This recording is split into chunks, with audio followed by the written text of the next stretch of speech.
যেখানে ডাক্তার ফেরত দিয়ে দিচ্ছিল, ডাক্তার বলছিল বাসায় নিয়ে যান। বাসায় নিয়ে যাওয়ার পরে আপনি হয়তো 2 মাস সময় পাবেন। আস্তে আস্তে উনি আস্তে আস্তে স্বাভাবিক হয়ে আল্লাহর রহমতে এখন 2 বছর যাবত স্যারের কাছ থেকে ওষুধ করতে কন্টিনিউ। বাবা এখনো 2 বছর সুস্থ আছে, ইনশাল্লাহ ভালো আছে আলহামদুলিল্লাহ। ওয়ালাইকুম রহমতুল্লাহ বরকাতুহু। সম্মানিত দেশবাসী, আমি cancer specialist doctor SM. Sarwar. আজকে মানববন্ধনের জন্য এসেছিলাম উমরা হজ এবং বড় হজের যে বৈষম্য সেটা দূর করার দাবিতে। ইতিমধ্যে সাক্ষাৎ হলো আমার বুলার এক ভাইয়ের সাথে। তার বাবা আমার এখানে ক্যান্সার চিকিৎসা সুস্থ হয়েছিলেন। আমরা একটু তার মুখে শুনবো। আপনার নাম? শাহরুল আলম। আপনার পিতার নাম? সালাউদ্দিন আলম। আপনার মায়ের নাম? আপনার গ্রাম?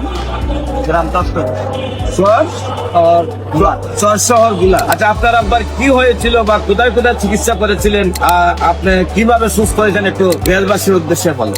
আসসালামু আলাইকুম, আমি শাহরুল আলম, বাংলাদেশ পুলিশে নিয়োজিত আছি।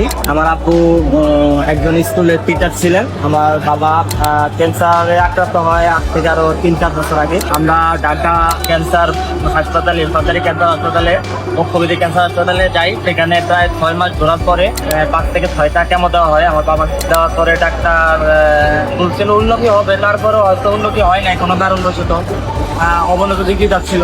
পরবর্তীতে আমি ওনার ঠিকানা পাই। ঠিকানা পাওয়ার পর ওনার সাথে যোগাযোগ করি।